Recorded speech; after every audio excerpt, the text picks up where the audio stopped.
Hello বন্ধুরা, আমি অনু। Update with অনু চ্যানেলে তোমাদের স্বাগত। আমি চলে এসেছি কথা সিরিয়ালের আপডেট নিয়ে। কথা সিরিয়ালে তো দেখা যাচ্ছে যে মা আনন্দের কৃপায় এভির জ্ঞান ফিরে আসে। ডক্টর জানায় এভি বিপদমুক্ত, তবে তার রেস্টের দরকার। আজকের দিনটা হসপিটালে থাকবে, কাল বাড়ি নিয়ে যেতে পারে। বাড়িতে গেলেও এখন বেড রেস্টে থাকতে হবে। যেহেতু একটা দিন থাকবে হসপিটালে, তাই কথা এভিকে পাহারা দেয় আর এভির দেখভাল করতে থাকে।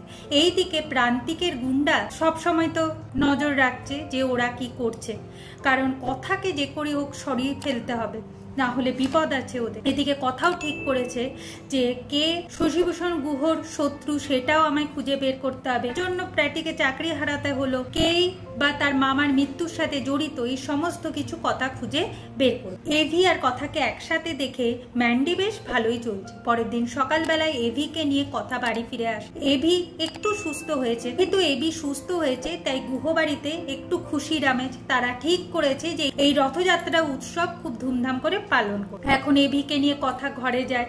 এভির তো এখন বেড রেস্ট, তাকে বইয়ের কথা শুনেই চলতে হবে। আর ম্যান্ডি কান ভাঙাতে এলে সবাই বলে দেয় যে কথা কি কি করেছে সেটা সবাই দেখেছে, আর কথার জন্য এভির এই হাল নয়। তাই উল্টো পাল্টা কথা যেন ম্যান্ডি এখানে না বসে। এইদিকে কথা তো এভির সেবা ভালোভাবেই করছে। খুব তাড়াতাড়ি আশা করা যায় যে এভি সুস্থ হয়ে উঠবে। আগামী পর্বে দেখা যাচ্ছে যে গুহবাড়ির এই রথযাত্রা উৎসবের রথ জগৎব্রহ্মপুর থেকে আসে, যেটা প্রত্যেক বছর নবদম্পতিরা ওই রথের দড়ি, কিন্তু এবারে তো এভি পারবে না। তাই কথা বলে আমিই যাব জগৎব্রহ্মপুরে রথ আন। আর এই খবরটা জয়দেব বিশ্বাস আর প্রান্তিকের কানে চলে গেছে।